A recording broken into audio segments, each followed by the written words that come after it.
Let us have a word of prayer.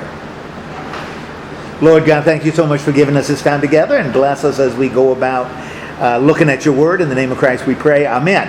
Now I want you to notice I have taken my watch off so I can keep track of time. I'm just going to turn it around so I won't be distracted by it. Should have gotten a little laugh, but that's all right. We've been talking about the different characters from Genesis, and we started by looking at God, right? And in particular, we kind of focused on now. God is, sort of a main character in the whole Bible.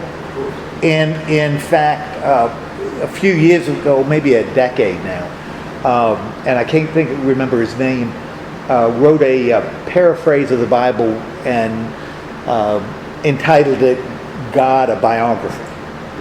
A biography, because what he said is the Bible is a biography of God, and so. But we've been looking at characters. So God is a figure in the story of Genesis that'll go all the way through. But we kind of focused on the first two chapters in talking about God, and what do we know about or learn about the God of Genesis by looking at those two stories of the first chapter and the second chapter.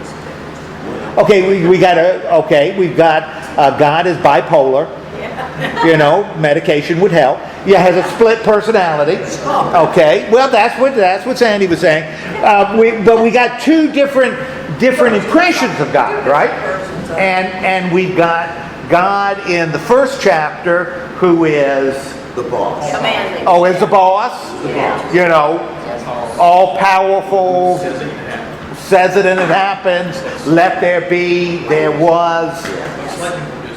Kind of distant, a little bit distant. And the new one. With God. And then second chapter. He makes clothes for the... Okay, he makes clothes. He makes man. He makes man out of mud. Hi, Joy. Little mud man. Joy. He made Joy. I didn't see Chris. Oh. She's Nigerian. Yeah, okay. Yeah, it's one of those things. But so he far more intimate, but also human. Because he walks in the garden, for crying out loud. In the second chapter, and remember we said one of the things we want to look for, we see it in Genesis come up. How we've got different strains of tradition going through Genesis, different stories from different places. And some of the stories call God, El, and some of the stories call God those four letters. And we see it as Lord.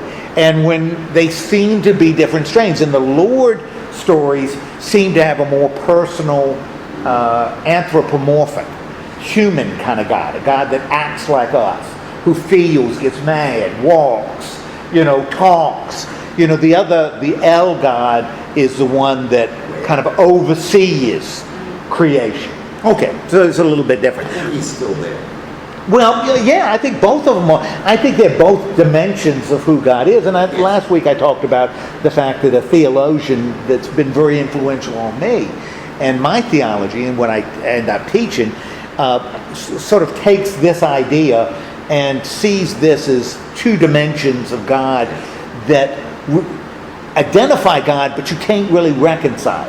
How a God can be absolutely free, absolutely loving. So how can a God be totally just and totally merciful? Human being can't be, because justice modifies mercy, mercy modifies justice. A person who is totally merciful cannot be totally just, because a totally merciful person would say, I forgive you, which may violate justice. Justice is blind, which means it can't be merciful because it's impartial. God is not impartial. So how can God be both? I don't know, but he is. Somehow blends the two.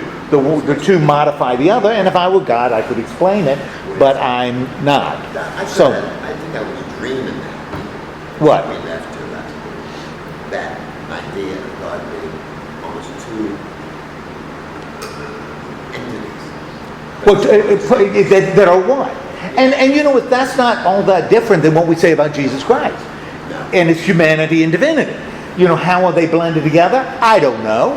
How has the church historically described it? They haven't. They just say they are. You know, and when people try to explain it, usually they are called heretics. You know, that's how they use that, what they usually called, because it's something we can't seem to get our head around. You know, as humans. Okay, so we talked about God. Then we started talking about some other human beings that are engaged in the story. Now, who were the first two human beings we know? Okay, Adam and Eve. And what about Adam and Eve? They messed up. They messed up. Yeah, they really did. That's all I can say. Yeah, they really messed up. Eve was the helper. What's that? Eve was the helper. Yes. We've got all of that's in the Lord's story. You know, that the whole business of Adam and Eve. What's that? Was Eve his second wife? Was Eve his second wife? Yeah, the first one didn't work out, they threw her out. That was one of those Bible stories. We saw it on one of those stories that isn't in the Bible. No. Not true. No. Well, I mean, you used an interesting word there. You said not true. It is not according to the story in the canon. It's not according to the Bible. You know, since we're not talking about necessarily a historical figure, you know, it's, you know, what is true. I don't know. The fact that Adam had Eve as a wife is in the story. There's no other woman that enters. Okay, so we got Adam and Eve. Yeah. During the story of Eve being created, that's the Bible, which is the second chapter. That's the main place in all the literature, all the other Middle Eastern literature that mentions the creation of woman. I thought that was unique. Yeah, that is unique. No. So, but anyway, so we've got Adam and Eve. What is the story that they're best known? Apple. Okay, the apple or the fruit, right? And what happens with that? What occurs to Adam and Eve? What happens to them? They become what? They become man. They become Adam. You know, they become human beings because human beings have to choose. Human beings have to choose between good and evil.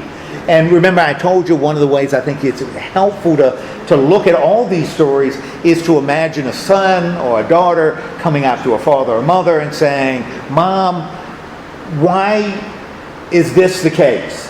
Well, let me tell you the story of. You know, it's to explain something that's a reality now by telling a story. You know, and that's the way ancient people kind of dealt with their reality.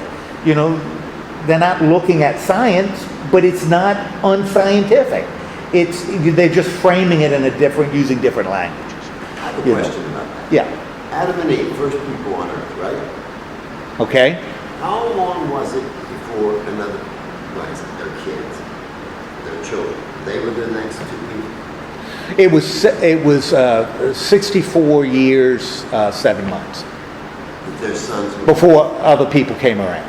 64 years. 64 years and 7 months. Well then, Okay. Eve and Adam were looking pretty shabby then. Yes, he was. He was looking like me. Okay. See, it makes it so easy. You just say 67. Okay. What is it, Bob? He just likes to make fun of me. Oh, okay. No, I don't. And you just so smooth. John, you want to Yeah. after that? Yeah. Okay. It's a gift. All right. So we got Adam and Eve. Humanity grows up with Adam and Eve. They kind of grow up, it explains why we are what we are. We have to choose between good and evil. It's not that we're bad that we have to choose between good. We just do. And it's kind of grounded in this story of Adam and Eve. We also talked about their 2 boys, Yes. Cain and Abel. Cain and Abel. And as I told you, if Maggie had been twin boys, Cain and Abel. That would have been nice to name them Cain and Abel. No, Wow. because one would kill the other. Healthy rivalry. Go to sleep like this. Yes, that's so. But what's going on with Cain and Abel? Okay, we've got jealousy, right? Also, we've got this undercurrent of what else? So we certainly have jealous. Who's jealous of whom? Cain is jealous of Abel. Related to that, what is also a little undercurrent in the Cain and Abel story? Sometimes we may not see that is really the basis for the jealousy. What's your favorite son? Yeah. One offering was accepted and the other one wasn't. Why was one accepted and the other one wasn't? Don't know. It just was. Doesn't say. It just was, which says something about reality in this new world. Some things are good, and some things aren't. Some things are accepted, some things aren't. And you know something? We may not know why. That's just the way it is. Okay. We have to live with that. You have to live with it. With a faith-believing person. Well, that's right. This is just the way it is. So we talked about that. Last week we looked at Noah and what is the condition of the world around Noah? Really bad. It is really bad. I mean, what is some of the stuff going on? What does the writer, he takes this little story, puts it in here, I think to illustrate how creation has degraded. Remember that story about the Nephilim and the, crazy stuff going on. So you got this wild stuff going on, and we got Noah, right? Now we got 2 strains because we got these 2 traditions kind of flowing in the Noah story. One says that human beings are bad, therefore God decides to do what? Or the Lord decides to wipe out everything. And why would the Lord, just because human beings are bad, why would the Lord wipe out everything? Because he made everything. Because he made everything for human beings. So if human beings are bad, there's no reason to keep animals around there for humans. That's what it says in the 2nd chapter. But if you look at the 1st chapter, God makes humans last. So everything wasn't made for human beings. Therefore, when he tells the story, everything is corrupt. All of creation has become corrupt. So he's going to wipe it all out. But either way, he's going to wipe out everything except for Noah. And why is he not wiping out Noah? Noah is a righteous man. Now, that's... What was Mrs. Noah's name? What is Mrs. Noah? Hazel. So we've got Noah was a righteous man. Now understand, one of the things when we define righteousness, and this becomes interesting when you look at the Noah story. Righteous refers to obedience to the law. What law do we have? None. We don't have a law.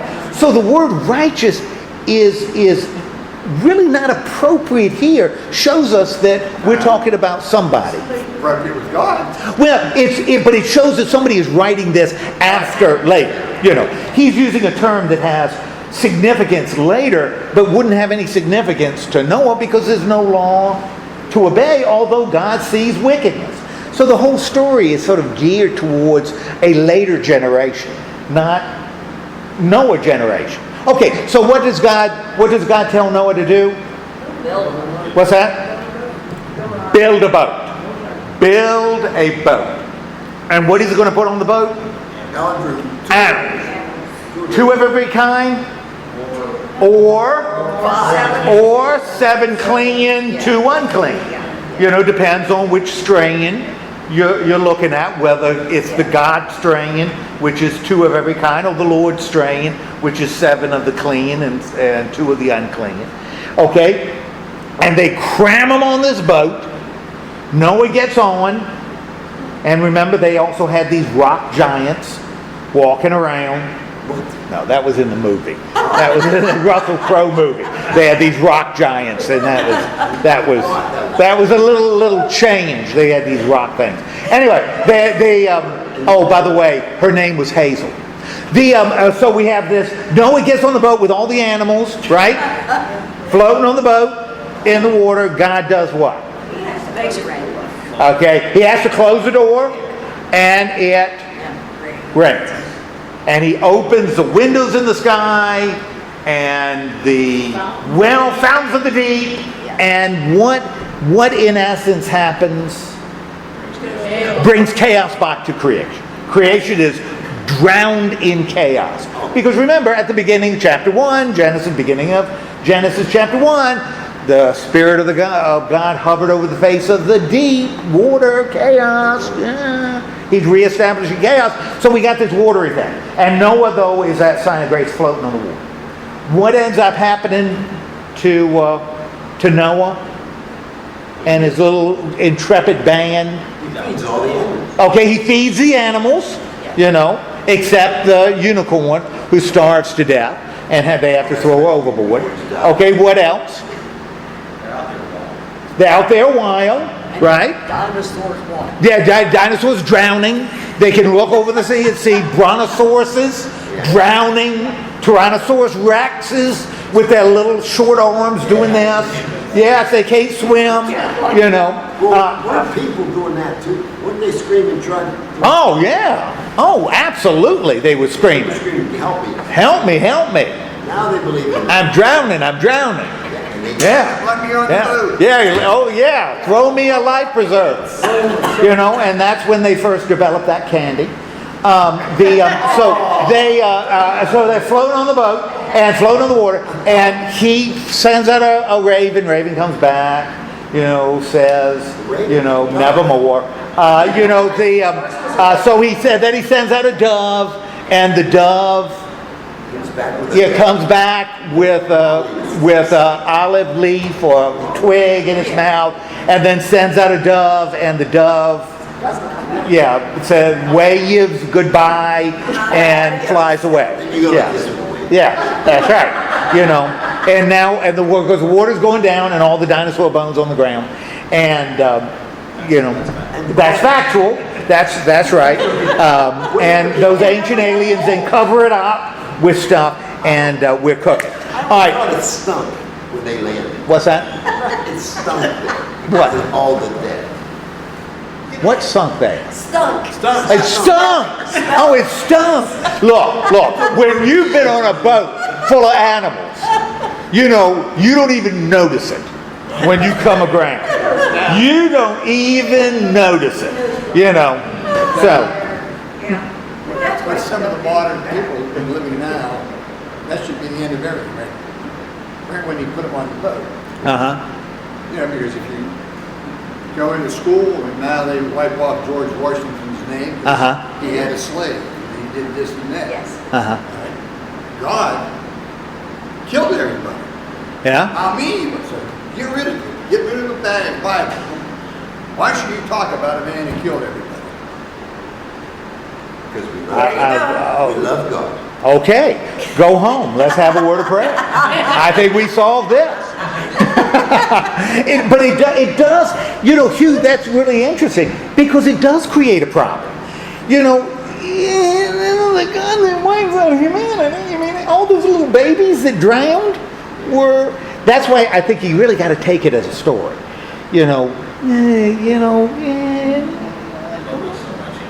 Yeah, that's right. We wanted to free the village, so we burned it down. I choose to view these as stories with meaning rather than have to deal with the fact that, like in Joshua, God told the children of Israel to kill every living thing. Cattle, children, people, Plants. everything. Well, plants he let slide, but cattle you had to kill them. And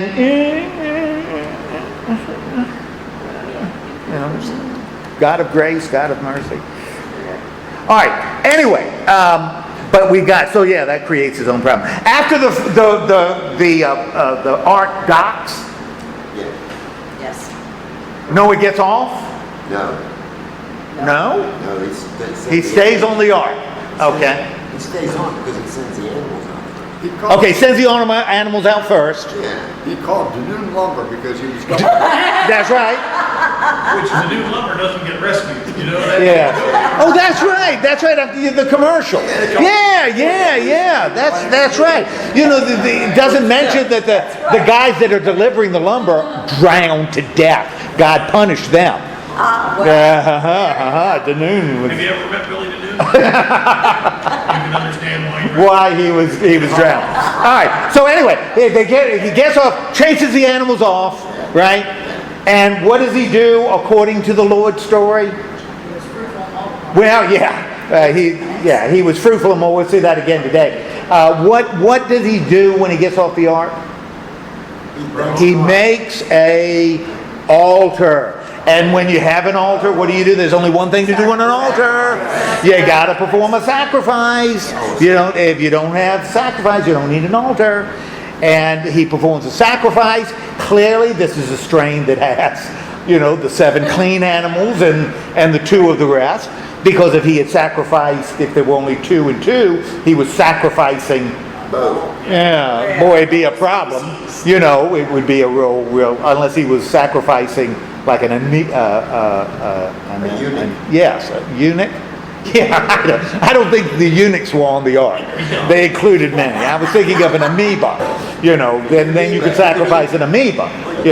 But what's that? You can eat amoeba. You could. You'd need a lot of them, but you could. All right. So anyway, he does that, and God says, "I don't want to do this anymore." So we have that. Now that was the first half. We're going to look at the second half of the Noah story today, because the Noah story kind of continues, and we're going to see other people that you want to file away the names. And I'm talking to Sandy because this is really, we're doing this because of you. To get the names down. So yes, Thank you, Noah. Steve. yeah, that's really kind of You cool. understand, no. You're a little kid. That story tells you it's a good story for kids. Well, it's a good story for kids if you leave certain things out. Like the people who are screaming and the animals that are screaming, being drowned. You don't want to include that. You have all happy animals on the ark. They're all happy. Yes. It just stunk a lot. Yeah, it stunk a lot and wasn't really. Okay, so we got, turn to chapter 9. Okay, you're chapter 9. Okay, right at the beginning of chapter 9, we know what strain we're talking about. What happens beginning of chapter 9? What's that? Fruitful, multiply. God blesses Noah, right? Sons, yes. Right, and his sons. Now, this is God's source, right? This isn't Lord's source, okay? And that's okay because we already had a blessing from the Lord at the end of chapter 8, right? And what does God say to Noah? Be fruitful and multiply, okay? Which causes us to experience deja vu all over again, right? Because God said be fruitful and multiply when? Right away, right in Genesis 1, he said be fruitful and multiply. Right at the beginning. So what has God done here? He's recreated. We got a recreation here, right? Okay, so he gives the same command that God gave to, not Adam and Eve, but to the men and women he created in chapter 1 on the 6th day. Okay? And what's the first thing? Now, this is a new creation, right? Let chaos come back in.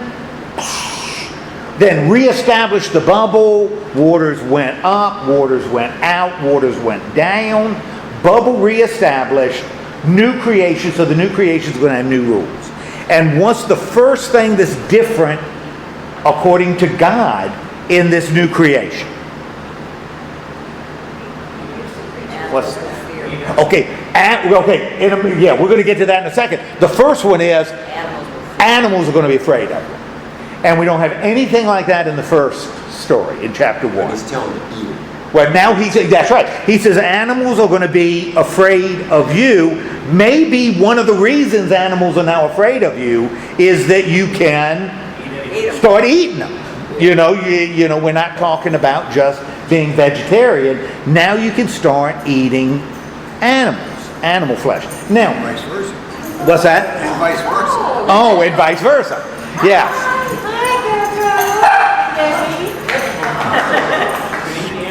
Yes, we can eat the animals. And that's why Debbie brought cocoa. Is that a thing there? Yes, that was so we can start eating. We can start eating dog, and actually we can start eating one another. Well, we can't because what should we watch out? Now we can eat animals, right? But there's an asterisk. Well, yeah, cannibalism is frowned on, but something else is frowned on. You cannot consume the blood. Why can't you consume the blood? No blood pudding, what? Because the blood has the life in it. Life in it. Now understand, this is we're talking about. Visualize a little girl coming out to her mother. Mom, why do we have to have kosher food? Why does the food we eat have to have the blood drained in a special way? Well, little Sally, let me explain. It goes all the way back to Noah. Not even beyond the law of Moses. It goes all the way back to Noah, for crying out loud. That we could not eat blood because it has life in it. Say no. Noah. Okay.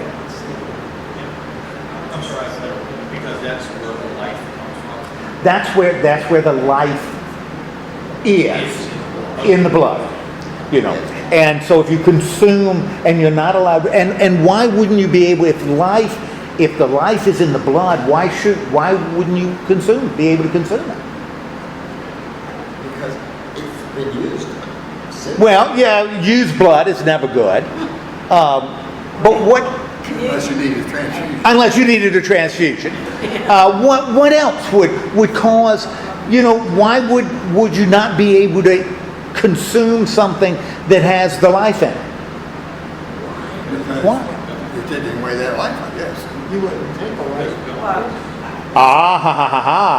What is the source of life? God, because God breathes life. And that when he breathes life, that breath, that spirit resides in the blood. And that, if you've noticed, after a person dies and you go dig them up after a while, you're not bloody all over the place. So the blood is what contains that Spirit of God, and no one has a right to take what belongs to God. What belongs to God. So, that's the logic that they're working with behind What it. about all the things that since then, hundreds of years, the Italians have made blood pudding. Yes. A mass blood. Yes. It becomes blood. Yes. All that stuff. And there is a lot of blood things. Oh, absolutely. Which shows what? Don't be careful. Yeah, the Italians weren't influenced by the Hebrews. No. They weren't influenced by the Hebrews. And so the Jews will still keep kosher. Yes. They still have their animals slaughtered in a certain way. And remember, even when we looked at Acts, way back, 14th chapter of Acts, when they have this big controversy over circumcision. Should we have, circumcision. Good, thank you. Circumcision. Chris is really into circumcision. I think it's odd, but everybody needs a hobby. In Acts, when they fighting over circumcision, and they decide circumcision isn't a big deal. We're not going to let circumcision determine whether you can be in the church or out of the church. Instead, we're going to release these laws that all Christians, these are the laws, that all Christians would agree on. and that you shouldn't commit sexual sin, and you shouldn't eat roadkill. You shouldn't eat meat offered to idols. And then they say you shouldn't eat meat with blood in it. And that was in Acts. So even in the first century, we're talking about Christians holding to this Jewish custom, at least Luke's community, holding to this Jewish custom that you don't eat Blood. You don't eat blood. You don't eat meat with blood in it. Now when did Christians start saying, oh, it's okay? Started to understand. What's that? We started to understand the safety issues.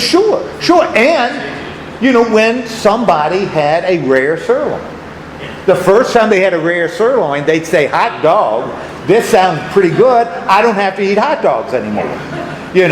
So it just wasn't a custom with the Italians and others. Not to get us too far off track, Yeah. but Oh, what the heck? what the heck? Yeah. When they talk about the sacrificing of the animals, Yeah. in the end, was there any reverence for blood in that, or was that? Well, what you would, yeah. There were specific things that they told them later on, once we get past this, about what they were supposed to do.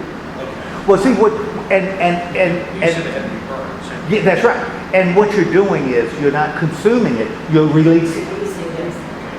So when you burn it, you release it to God, and God loves the smell. I was just Yeah. curious if there was something done with that separate. No. Oh, well, yes, there is. There's all kinds of, if you read Leviticus, and go home tonight and read Leviticus. That'll teach you for asking questions. There's all kinds of things the priest has to do with the blood. Yes. And the priest puts the blood behind his ear, puts it on his big toe, sprinkles the blood on the four corners of the altar. There's a lot of stuff that he does with the blood. There is a reverence for blood. There is a reverence for blood. Yeah, there is a reverence for blood. Hey, young man, Yes. you're making a offense to Catholics. Actually, am I making an offense to that? Blood on the toe? No, read Leviticus. The high priest puts the blood behind his ear, puts him on his toe. Yeah, it's there. Go home and read Yeah. Leviticus tonight, Art. Go read Leviticus, Art, and read it. What you want to do, Art, is read it in the most difficult translation possible. Thank you. Yes, that'll be good. I have to do it too. I know that. Yeah. If I had to do it, it would keep my lips moving all evening. All right. So we've got the you cannot. You can eat the animals, but you cannot eat the blood, right? And what? Well, drink. You can't. You got to drain it from the meat before you eat it. What else should you not do? Yeah. Well, you shouldn't be a cannibal. You shouldn't be killing one another and shedding blood, Yes. because we all know that's a bad thing to do. Image of God. Yeah, because it's the image of God. Now understand, that's kind of interesting, because we had the saying, you shouldn't kill a human being a little earlier, right? And what story talked about killing Cain and Abel, right? And that involved blood too, right? Only in that story the blood was calling out from the ground. This is the blood you don't kill because the person you kill is bearing the image of God. Okay? All right. So this is a new covenant made with Noah, right? The Noahic covenant. Okay? And God, just in case Noah forgets it, in verse 7, God reiterates and says, now Noah, don't forget this because it's really important. What's that? Have kids. Be fruitful and multiply. Okay? Okay. And so he establishes a covenant. Now remember, we already had one covenant established, right? We had a covenant established in chapter 8. But that was the Lord covenant. This is the God covenant, right? And he establishes this covenant. Remember in 8, I'm not going to do this again. God sort of does that the same thing. I'm not going to do this again. I'm not going to wipe everything out. And what does God offer? What does God promise to creation? What does he promise? I'm not going to flood it again. I'm not going to flood it again. In other words, God is not going to do what? Well, he's not going to. Yeah, he is not going to unleash chaos. You know, that God is always going to protect that which he's created. And remember, that's what the bubble really means. It's a sign of God's protection. He protects that bubble, the sky and the ground, protects us from the chaos that surrounds us. You know, that God is the one protecting. And I'm not going to do it again. I am not going to do it again. And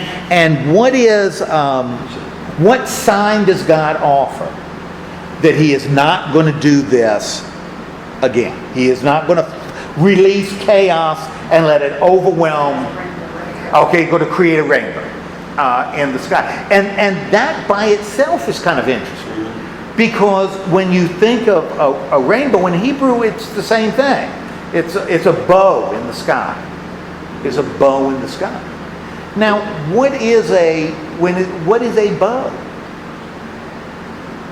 Yeah. You know, bow and arrow. It is a weapon. You know, and so he's taken his bow, his weapon, and it's become what? A symbol of peace. And this image, this instrument of war and destruction, because he says, I'm not going to destroy the earth again by unleashing chaos again. I'm going to take my weapon of war, something you can identify with, and that's actually going to be a symbol of peace, a symbol of harmony. Who did he fight that he needed a weapon? Hazel. He and Hazel had horrible arguments. Horrible arguments. All right, so God is going to continue to provide structure for creation, and just so that you don't forget it, what are human beings supposed to do? What is their job? Be fruitful and multiply. You know, I have any of y'all, and I don't know, you know, I say things and then I get, you know, so I'm thinking, has anybody ever, y'all have, Dr. Strangelove? Yeah. One of my favorite movies, you know. Yes. I can walk. But when they were talking about building a cave, you know, and being fruitful and multiplying in the cave, that's kind. Yes. Yeah. Oh, you looked distressed. Yes. Do you hear? Anyway, the What about the accidents of cheating? A man and woman married. That the man goes. well, you know, There wasn't that many people back then. Easy to keep track. yeah. Keep getting them pregnant. Well, I mean, I don't know. one of the things, and there are two things related to that.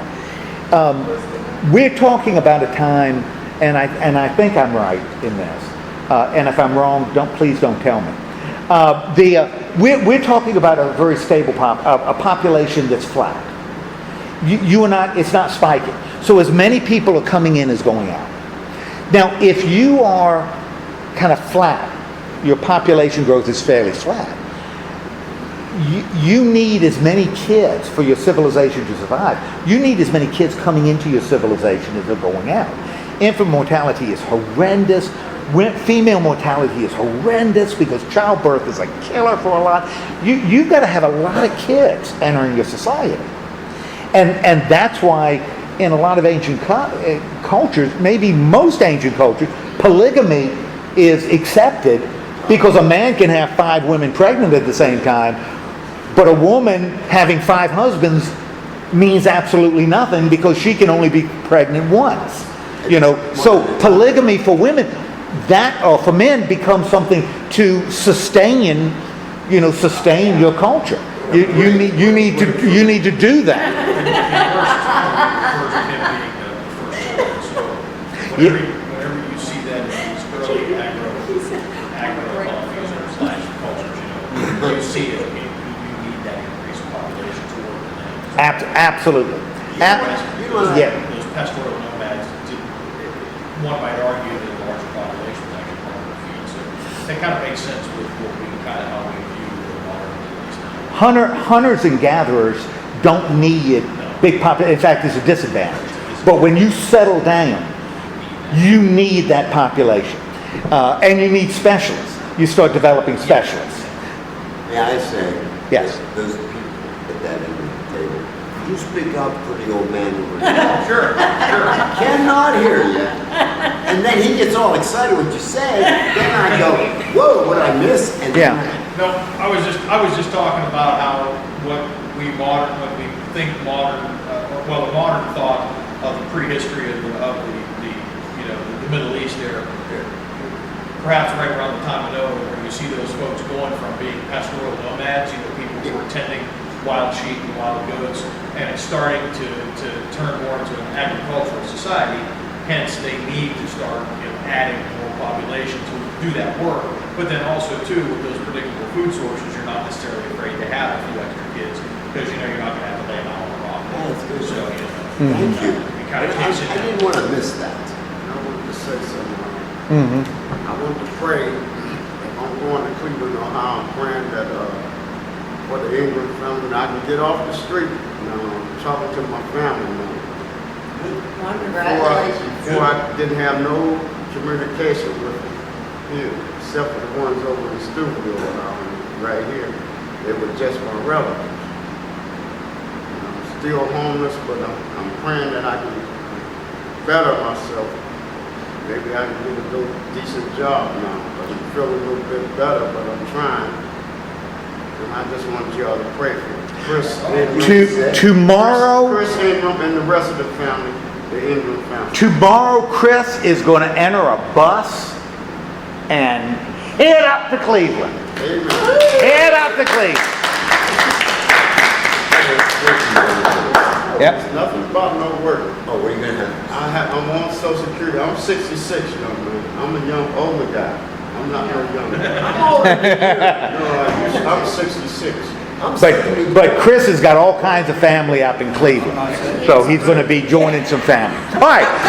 So anyway. I got family in Cleveland. Oh, okay. Anyway, so we've got this. We've got all of this. God's made a covenant, and Got white and black friends and family here. remember, we're not going to. The soil is not going to be bad for humans. That was part of the covenant, the early covenant in the 8th chapter. Amen. All right. Amen. Indeed. Glory, glory, hallelujah. I'm pressing. I don't want to press the issue, minister, and the ministers, and the rest of you people in the membership of the Presbyterian Church. But I want y'all to keep praying for Chris Ingram and myself. I need help desperately. It's just not. It's an emergency. Because the cops was looking at me each and every day and night. I thought they were going to arrest me. See, I was on the bus stop and I was in the Kroger, just sitting, and I was freezing. I was almost froze to death the other couple of days ago. And the chills just got to me, and I wasn't eating, and I was drinking and smoking cigarettes after cigarettes, and then I finally stopped. Praise the Lord, Jehovah God, help me with the people's help. Praise the Lord, Jehovah God. Amen. Amen. We have a home here always. Always have a home here. Amen. Okay, we've got so we got this stuff. Then we've got some stuff about the sons of Noah, because the story's going to be pushed, and Noah's got some kids, right? And his kids' names are Ham, and he had a nickname. Shem. He had Country Cured. Shem. That was his name, and his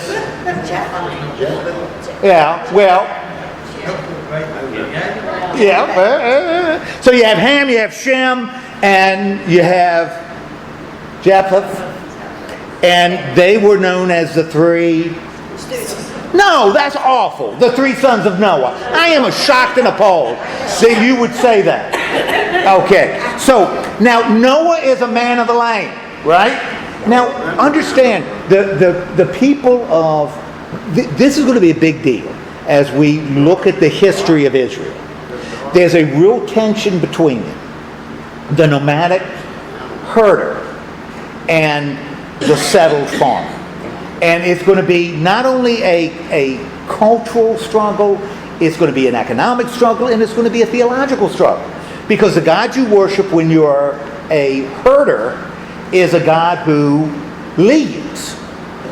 The God you worship when you're a farmer isn't a God who leads. You don't want a God that leads. You want a God that stays and makes the soil fertile and controls the weather and that kind of stuff, which is not all that pertinent if you're a herder, because God will lead you away from bad weather.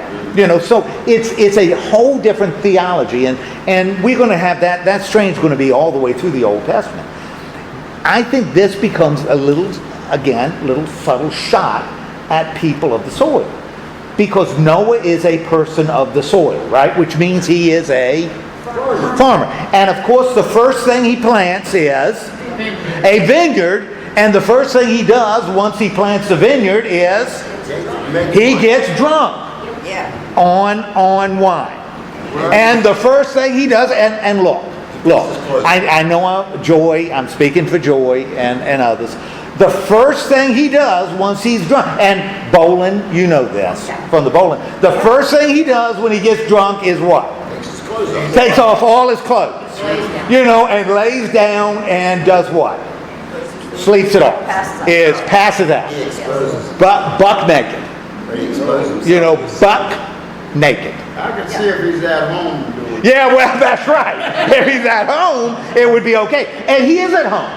The trouble is, you haven't seen anything wrong with this. How many times when I went home to my house as a little boy did I walk in? No. Okay. People, now, vineyard, though, is a positive image in the Old Testament. Vineyard is usually associated with God, but I also think this is a little shot at, as soon as we start planning, we make bad decisions. We buy grapes and start drinking too much.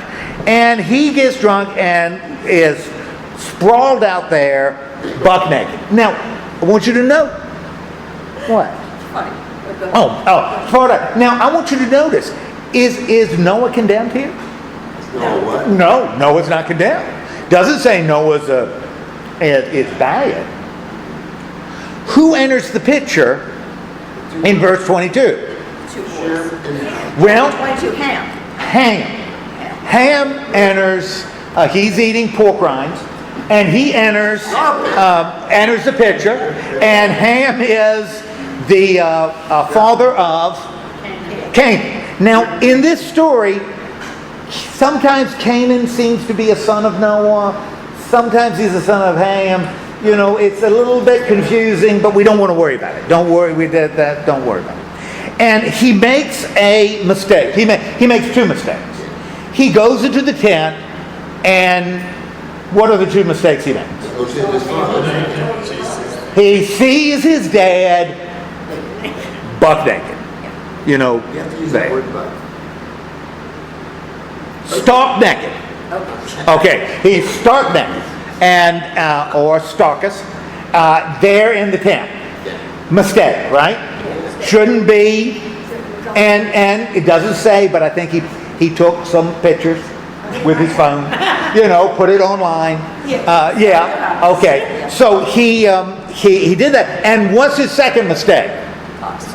He tells his brothers. Oh, yeah. Dad is stark naked. Or naked, as we would say down south. What's that thing about walking backward? Okay, well, now, the two other boys, they say, oh my gosh, Dad is drunk, but worse than drunk. Naked. And so we don't even want to look at our dad in the altogether. So what do? They cover him up, but they walking backwards. Because they don't want to see their dad naked. And you know something? I can identify with them. Because I wouldn't want to see that either. This is why I want to Yeah, that's exactly right. Think of how often that might happen. So they cover up the father. Now, when Noah wakes up, sleeps it off, wakes up, what does the writer tell us? That he knew what his youngest son did. And do we know how he knew? Don't know, don't care. Because the writer just says, don't worry about it, he knows. You know, maybe in his hazy state, you know, maybe he heard giggling, I don't know. But, you know, he knows. And what does Noah do? He curses. Of course, this is where it gets a little confusing, because he curses Canaan. You know, so Ham is saying, you know, as a boy, you know, that's why it seems as though Canaan is the son here, you know, and Ham, but we don't worry about that. We're not worried about it. He curses Canaan and says Canaan is going to be what? Going to be the slaves of his brother. Now, this is really interesting. Canaan is going to be the slave of his brother just because he saw Noah naked. Okay? Now, why might that be significant to the Jews living 2,000, 3,000, 4,000 years later? Why does this story of the cursing of Canaan, why is it going to be significant? Why would it be significant? Why would they even include this in the story? Sets up the families. Well, sets up the families.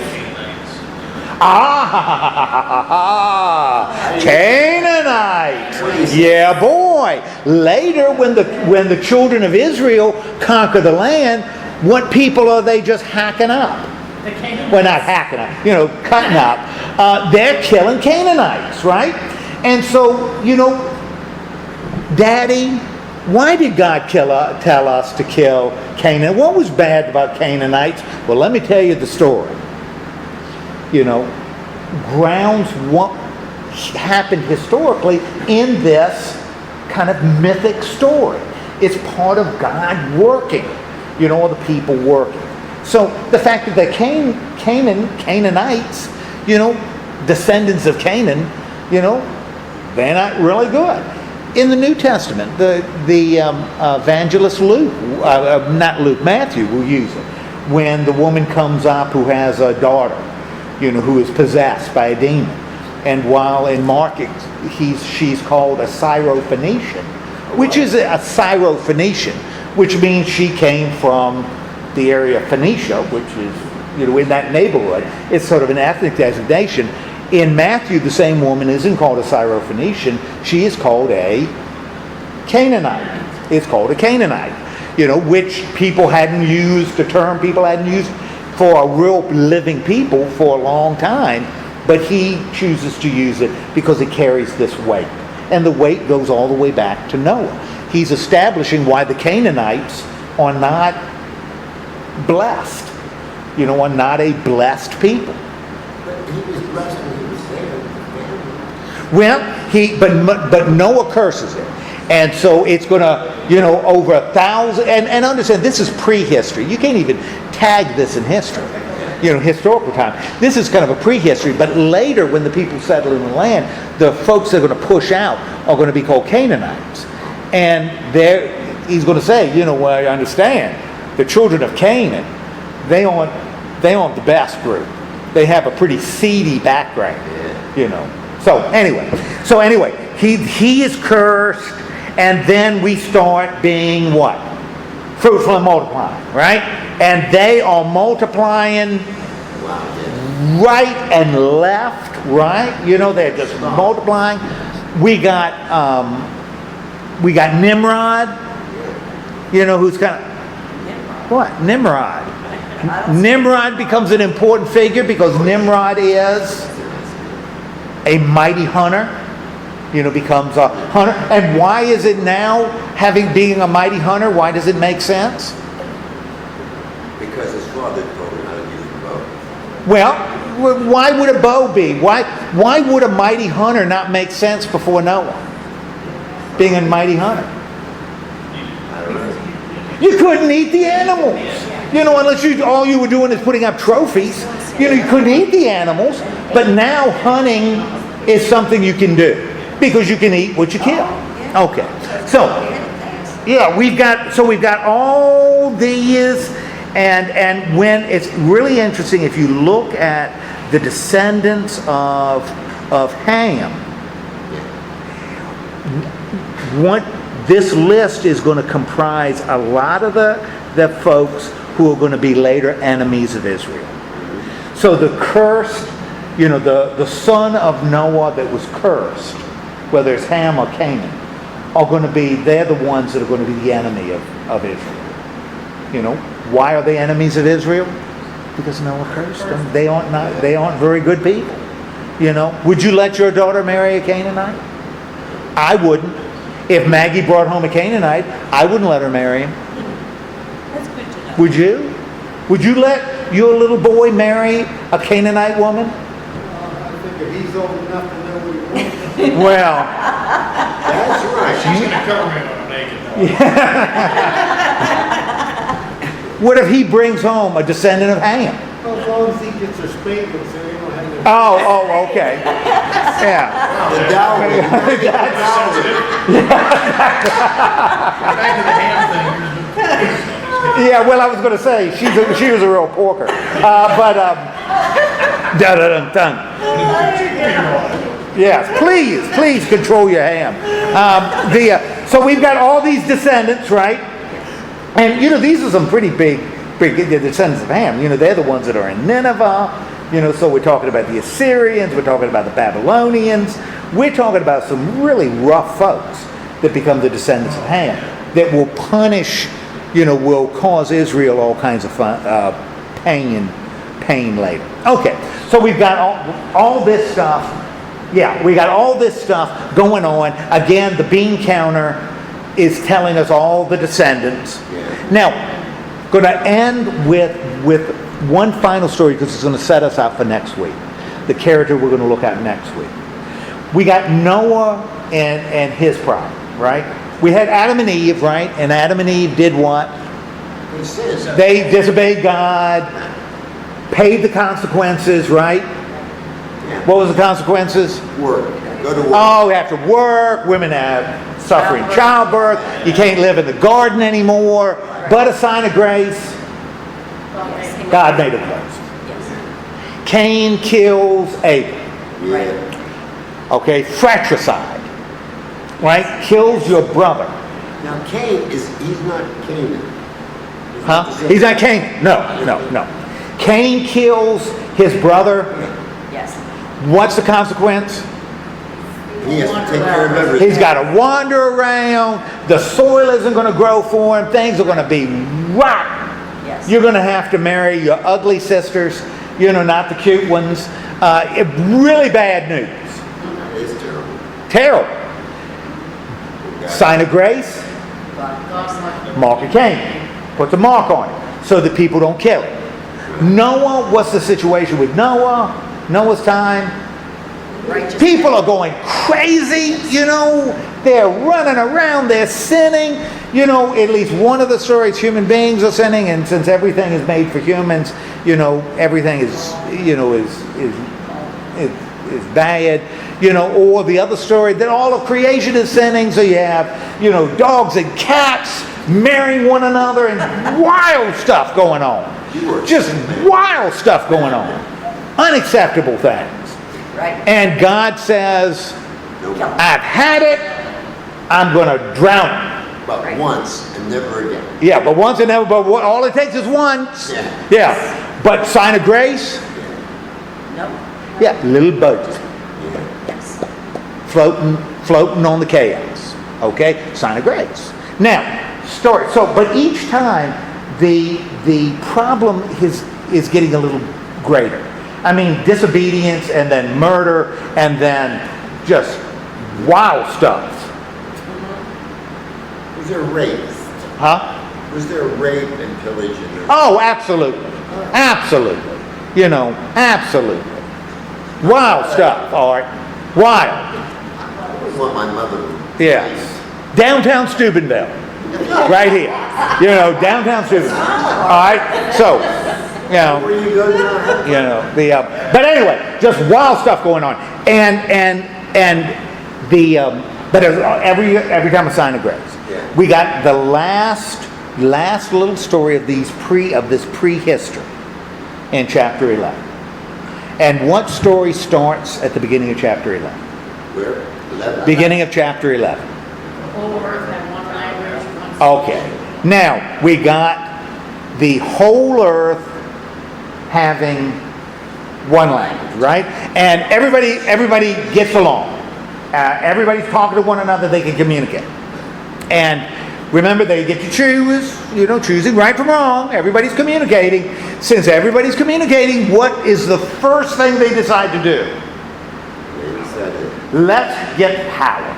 And we're going to get power by doing what? A tower. We are going to build ourselves a tower. And we're going to build a tower to heaven, right?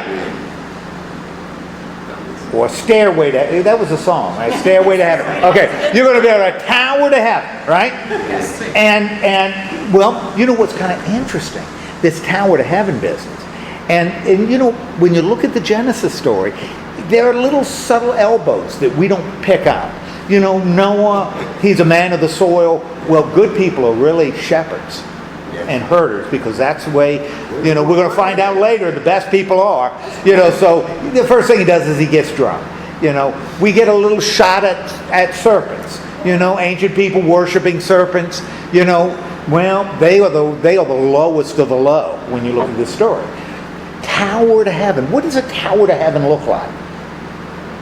It's got to be very strong. Got to be very strong. Yeah. very high. And Very high. And you got to have supplies. Water. Got to have supplies. Right.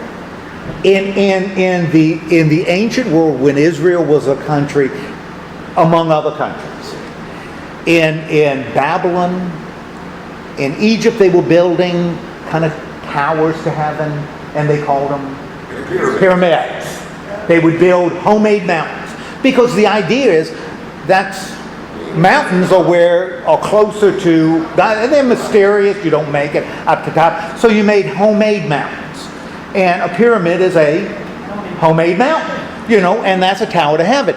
In the Mesopotamia, ziggurats, and what's something called a ziggurat. And what that is a pyramid, only something that is tiered. They will build that's what the Aztec built for the same reason. You want to be close to God. And so they build ziggurats. And that's what's that's the shot here. As soon as people get along, they build a ziggurat to be out to reach God, but they even take it a step further. They're going to build a tower into heaven. So it's not like, the Eiffel Tower or the Leaning Tower of Pisa. It's a pyramid. And when they reach God, not only will they have reached heaven, they will what? Be like God. They will be like God. Now, what is that showing? What is that showing about those folks? Okay, a disrespect and arrogance directed towards God. Right?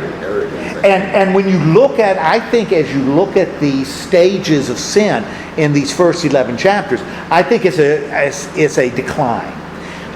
At least in terms of the compiler of Genesis. And the worst thing a person can do isn't killing his brother. That's not the worst thing a person can do. The worst thing a person can do is to assume that you can be like God. It's the arrogance behind the idea that I can be, if I build a high enough tower, we can be God. That's the lowest point. The lowest point isn't killing. The lowest point is that arrogant idea, at least in their mind.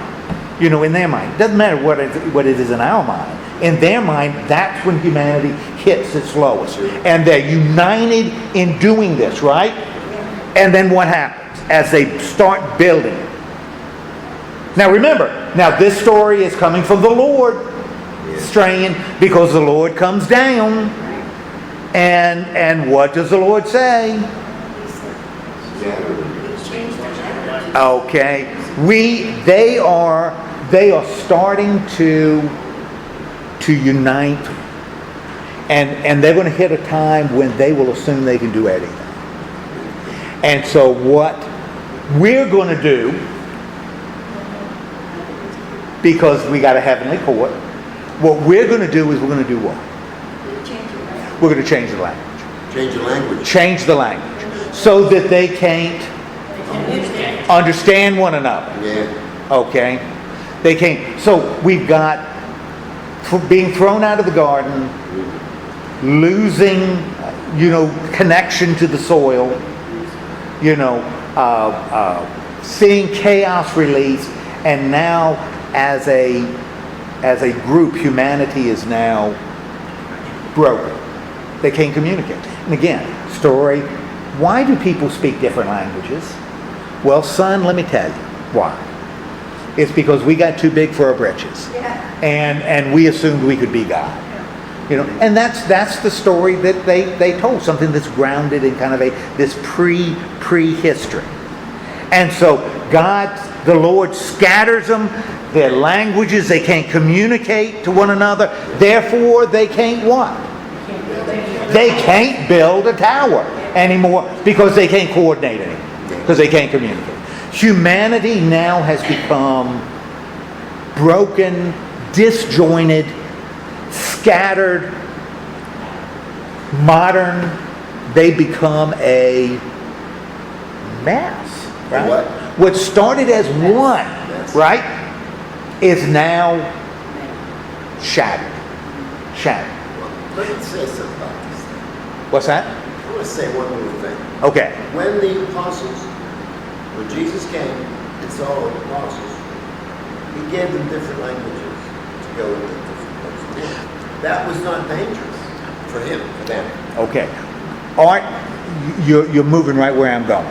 Really? Yes. You scare me. Yay, Art! One of the things, remember I told you that I would do the Bible in 90 minutes?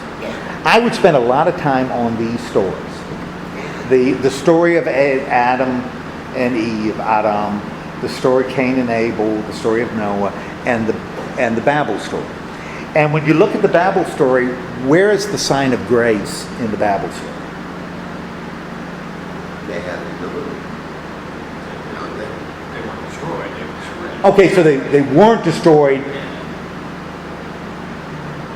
That's kind of a negative. He could have killed them all, but he didn't. What we're going to see is in chapter 12, and we're going to talk about him next week. All of a sudden, the focus is going to be on a person, and his name is going to be Abram.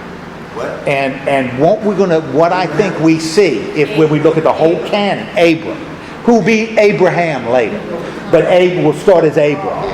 And what we're going to see is, I think, when you look at the whole canon, the entire book, not the individual little books, but the whole Bible book, the whole Biblos, what we're going to see is, after this point, that sign of grace, instead of being a mark or a rainbow or a boat or clothes, is going to be a person.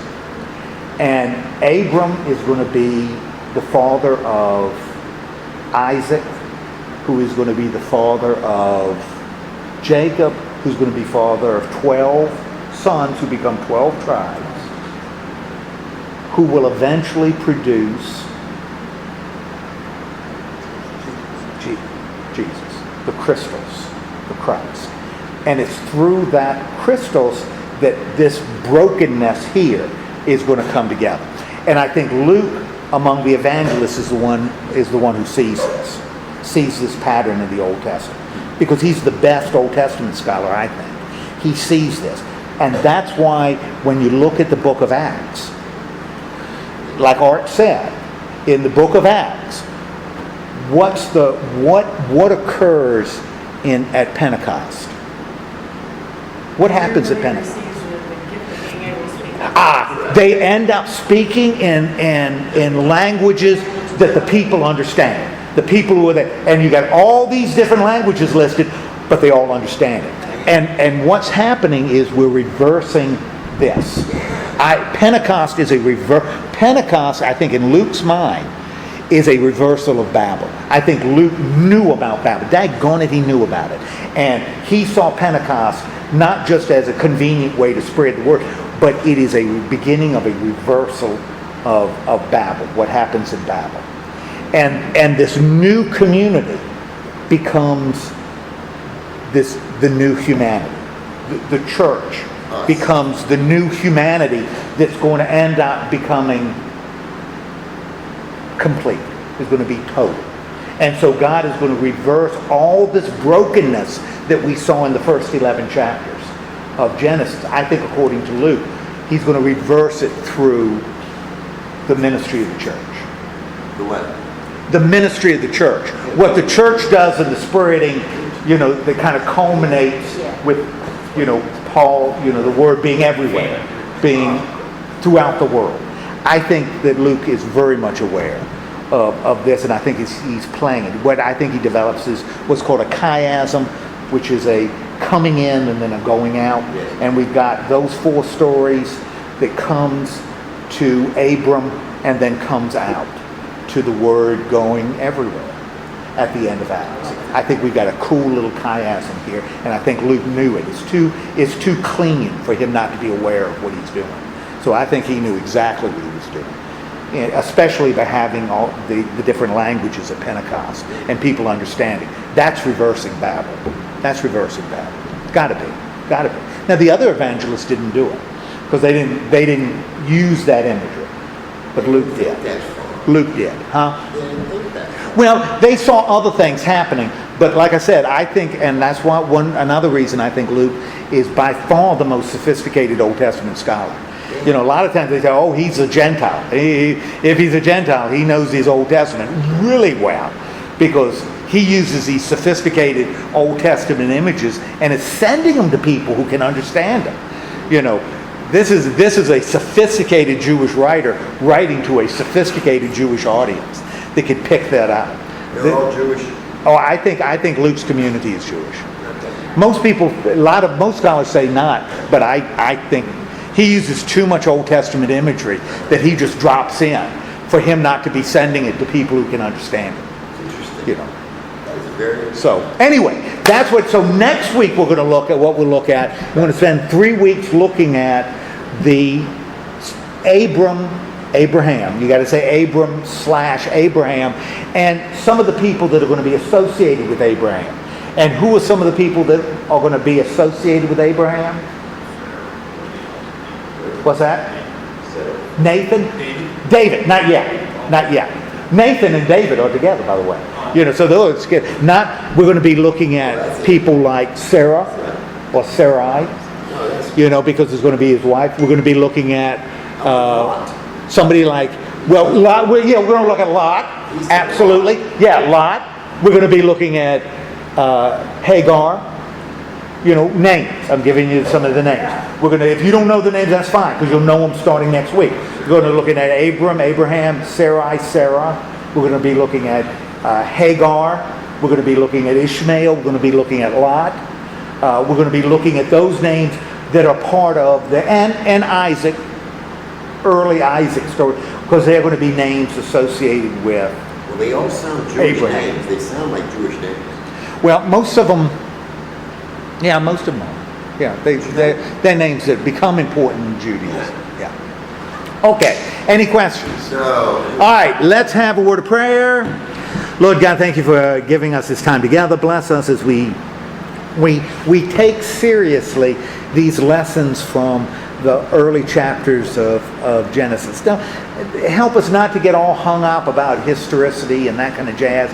Instead, let's listen to what the stories have to say and claim that meaning and apply it to ourselves, because that's where the truth lies.